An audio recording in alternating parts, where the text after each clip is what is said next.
Good morning student. आज हम गुण संधि की बात करेंगे। गुण संधि, इसका जो सूत्र होता है आद गुणः। तो इस पहले हम इसकी परिभाषा बता देते हैं। यदि अ अथवा बड़ा आ के बाद छोटा आ अथवा बड़ा आ के बाद, ये गुण संधि है, ये इसका सूत्र है। यदि आ अथवा बड़ा आ यानी छोटा आ अथवा बड़ा आ के पश्चात ह्रस्व या दीर्घ ई, उ, ऋषि तथा री आ जाए तो उनके स्थान पर क्रमशः ए, ओ, अर तथा अल हो जाता है। फिर से बता देता हूँ। गुण संधि आद गुणः, ये सूत्र है। यदि छोटा आ अथवा बड़ा आ के पश्चात ह्रस्व या दीर्घ ई, उ, ऋषि तथा ली आ जाए तो उनके स्थान पर क्रमशः ए, ओ, अर तथा अल हो जाता है। अब हम जो है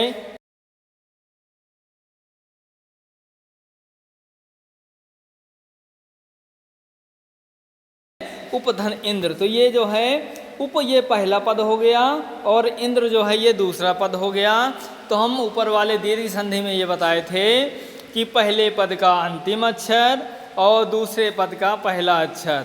तो इसमें पहले पद के अंतिम अक्षर से हम आ ले लेंगे तो यहाँ पे पा क्या हो गया, आधा हो गया, यानी इसका कोई महत्व नहीं। इसके बाद इंद्र ये दूसरा पद है, दूसरे पद का हम पहला अक्षर ले लेंगे। तो ये दोनों को जब जोड़ेंगे आ ई मिलकर जो है ए हो जाता है। अभी ऊपर हम लोग पढ़े हैं ना के पश्चात आ अथवा बड़ा आ के पश्चात कोई भी स्वर आ, ई, उ, ऋषि तथा ली आ जाए तो वहाँ पे क्या हो जाएगा, ए, ओ, अर तथा अल हो जाता है। ये इसका जो है परिभाषा है।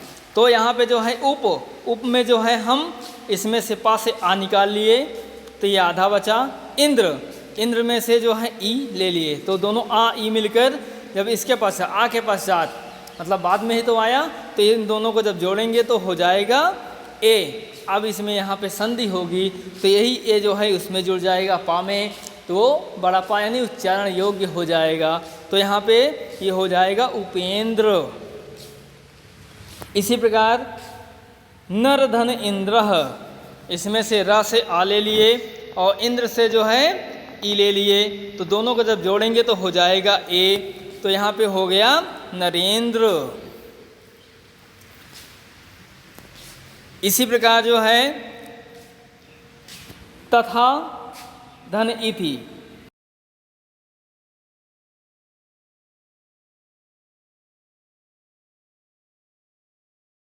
आधा बचा।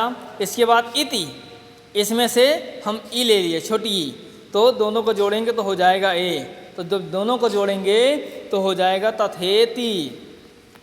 अब यहाँ पे जो है एव धन इह, वह से हम आ ले लिए और इह से ई ले लिए, तो दोनों जोड़ेंगे तो हो जाएगा ए। तो यहाँ पे जब इसको हम जोड़ेंगे संधि करेंगे तो हो जाएगा ए वेह।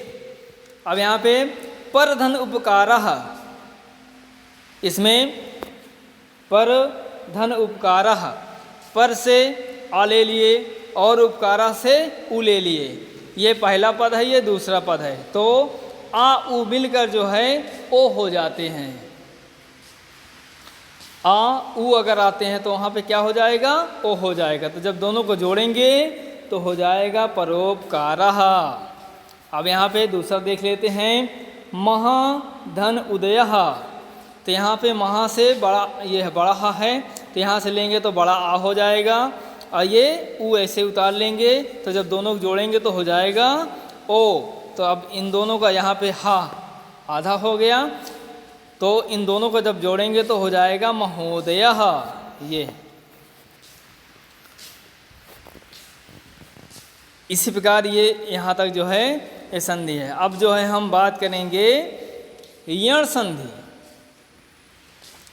यण संधि का सूत्र होता है इको यणचि। यण संधि का जो सूत्र है वो क्या है? इको यणचि। यदि ह्रस्व या दीर्घ ई उ ऋषि तथा ली के बाद कोई असमान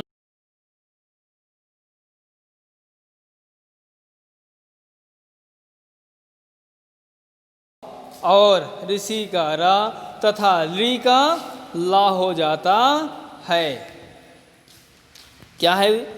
यदि ह्रस्व या दीर्घ ई उ ऋषि तथा ली के बाद कोई असमान स्वर आ जाए तो ई का या उ का वा और ऋषि का रा तथा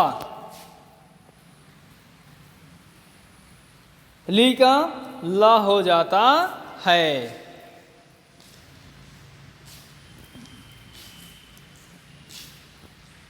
इसमें उदाहरण देख लेते हैं। जैसे अतिधन अधिकम, तो ये पहला पद हो गया और ये दूसरा पद हो गया। तो पहले पद का अंतिम अक्षर यानी ती है, ये ती अंतिम अक्षर है, तो इसमें से ई ले लेंगे तो ता आधा बचेगा। अधिकम, अधिकम में से आ ले लेंगे तो धिकम बचेगा। तो आ ई मिलकर हो जाएंगे या। इको यणचि, तो ये हो जाएगा या। तो जब दोनों को जोड़ेंगे तो हो जाएगा अत्यधिकम। फिर इसके बाद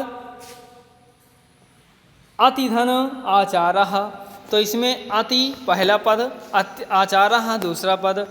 अति में से जो छोटी ती है इसमें से छोटी ई ले लेंगे, आचारः में से बड़ा आ ले लेंगे तो हो जाएगा बड़ा या। इधर जो स्वर चाहे छोटा हो चाहे बड़ा, जिस प्रकार का होगा उसी प्रकार इसमें वो लग जाएगा। अगर बड़ा होगा तो बड़ा या हो जाएगा, छोटा होगा तो छोटा या रहेगा। अगर ए आता है तो एक ही मात्रा लग जाएगी, ऐ आता है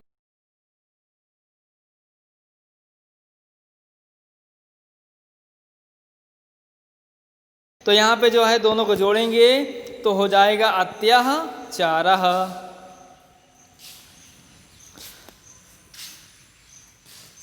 तो अब आगे बात करते हैं